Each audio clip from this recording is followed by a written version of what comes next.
तो दोस्तों कैसे आप लोग। आशा करता हूँ आप सब ठीक होंगे। मैं आपका अपना प्रदीप कुमार दोस्तों लेकर आया हूँ ताबड़तोड़ सीरीज का अगला भाग। दोस्तों ये ताबड़तोड़ सीरीज यूपी लेखपाल, एनटीपीसी सीबी 2 और ग्रुप डी के लिए बहुत ज़्यादा यूजफुल होने वाली है और आशा करता हूँ इसके क्वेश्चन दोस्तों आपकी परीक्षा में वैसे ही पूछे जाएंगे।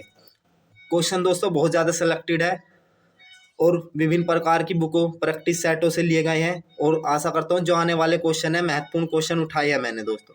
तो दोस्तों शुरू करते हैं। ये दोस्तों कल का क्वेश्चन है, कल मैंने पूछा था आपसे, उसका क्वेश्चन है।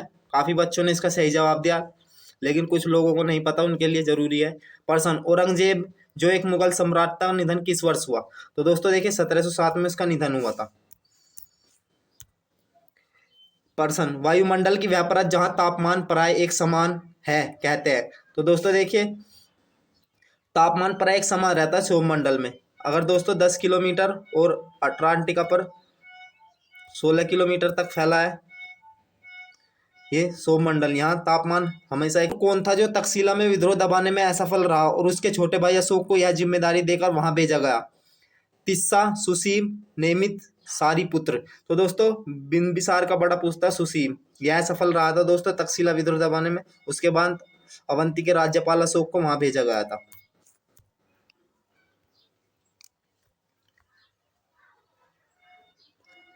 प्रश्न नंबर 2, सितंबर 1946 ईस्वी में किसके नेतृत्व में कांग्रेस ने अंतिम सरकार बनाई? जवाहरलाल नेहरू, मोतीलाल नेहरू, सरदार वल्लभ भाई पटेल, लाल बहादुर शास्त्री।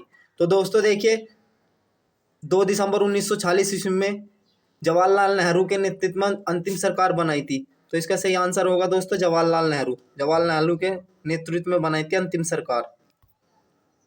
प्रश्न, किस बौद्ध भिक्षु के प्रभाव में आकर अशोक बौद्ध धर्म का प्रबल समर्थक हो गया था? उपगुप्त, राधागुप्त, उपाली, नागसेन। तो दोस्तों उपगुप्त के प्रबल समर्थक हो गया था दोस्तों, उपगुप्त के प्रभाव में आकर अशोक बौद्ध धर्म का। समुद्री तल पर दाब के पारी की ऊंचाई होती है 60 सेंटीमीटर, 76 सेंटीमीटर, 100 सेंटीमीटर, 70 सेंटीमीटर। तो दोस्तों देखिए समुद्र तल पर दाब के पारे की ऊंचाई होती है 76 सेंटीमीटर। तो सही आंसर होगा इसका 2, 76 सेंटीमीटर।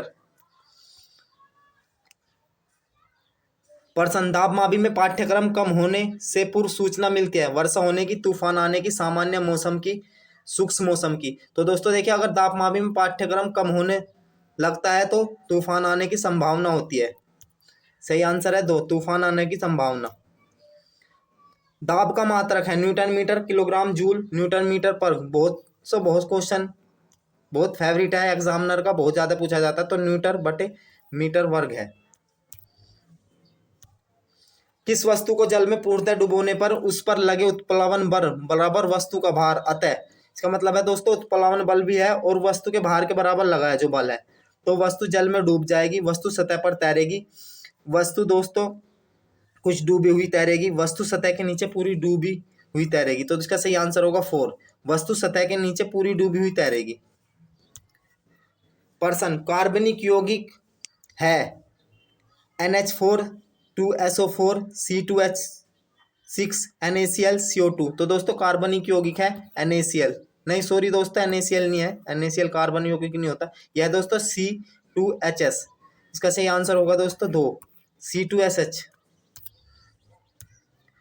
प्रश्न, निम्नांकित में से किस सम्राट ने पश्चिम एशिया के यूनानी शासक सेल्यूकस निकेटर के साथ वैवाहिक संबंध कायम किया?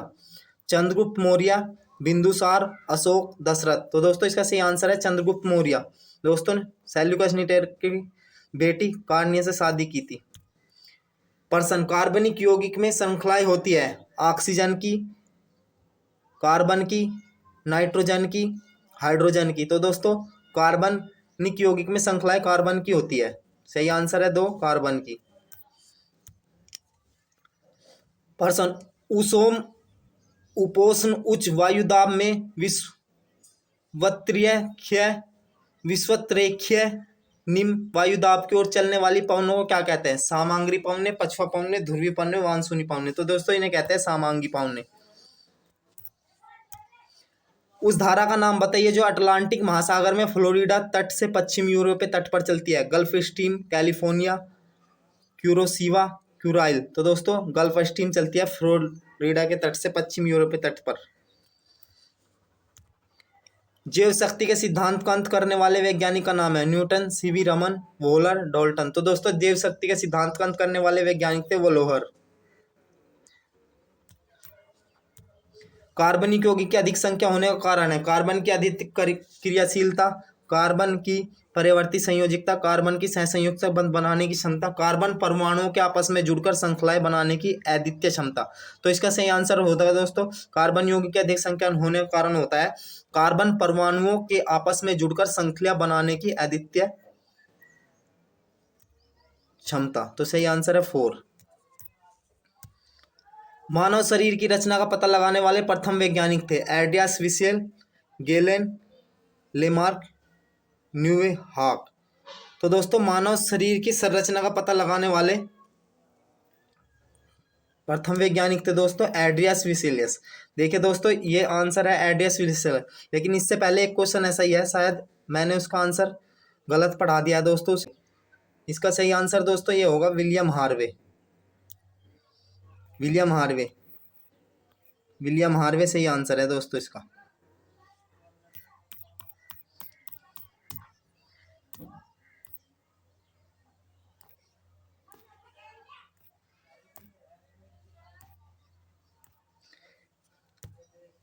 कब और किसने पहली बार अशोक के अभिलेखों को पढ़ा? 1727 में जॉन टावर ने, 1810 में हैरी स्मिथ ने, 1825 में चार्ल्स मेटकॉफ ने, 1837 में जेम्स प्रिंसम ने।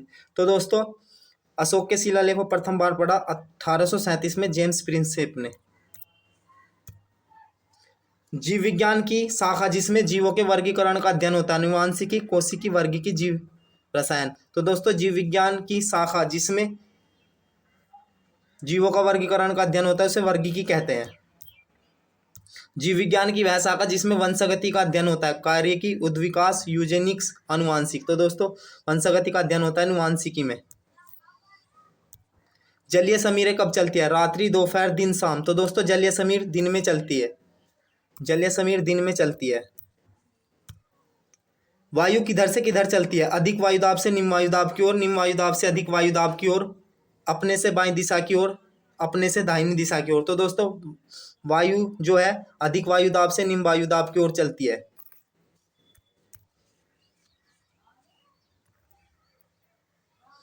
पर्सन जुलाई 1946 ईस्वी में संविधान सभा के चुनाव में कांग्रेस को सीटें मिली थी 200, 201, 205, 215। तो दोस्तों कांग्रेस को सीटें मिली थी 1946 के संविधान सभा के चुनाव में 201, 201 सही आंसर है दोस्तों। 1946 ईस्वी में संविधान सभा के चुनाव में मुस्लिम लीग को सीटें मिली थी 70, 72, 73, 75। तो दोस्तों 1946 में संविधान सभा के चुनाव में मुस्लिम लीग को 73 सीटें मिली थी। दोस्तों अंतिम क्वेश्चन है और इसका आंसर आप लोगों को देना है कि कार्बन यौगिकों में कार्बनों की संयोजकता होती है 4, 3, 2, 1। तो दोस्तों ये थी आज की सीरीज का ताबड़तोड़ सीरीज का भाग जो काफ़ी तेज पढ़ाया मैंने, और आशा करता हूँ इसमें से आपके परीक्षा में बहुत ज़्यादा क्वेश्चन फंसने वाले हैं। तो प्लीज़ दोस्तों अगर क्लास पसंद आई हो तो क्लास को ज़्यादा से ज़्यादा शेयर करें, ज़्यादा से ज़्यादा लाइक करें और हमारे चैनल को सब्सक्राइब करें डेली नोटिफिकेशन पाने के लिए। धन्यवाद।